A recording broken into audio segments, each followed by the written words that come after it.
hapon sa tanan. Ay, manggabiin na dahil. Sorry po. May gabiin, magluto ta o apan-apan. Ang atong sagol is piniritong isda. Mao na yung stock. Ako alang gilain. Kaya para unahon taniglunod. O dahon-dahon. So, mao din na ang ako ang recipe karon nakagabiyon. So, mikos-mikos lang. So, gusto ko ga brown-brown ang lamas para humot.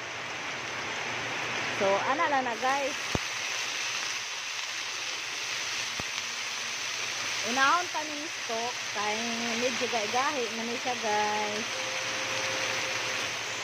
So, gahi man ni mga load. So, kailangan na po ni siya iuna.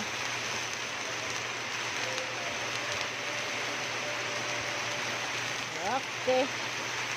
So, depende lang na sa inyo hang diskarte. Basta ako, unahon ako ni. Ngayon, lunod na lang dahil ako ni subak.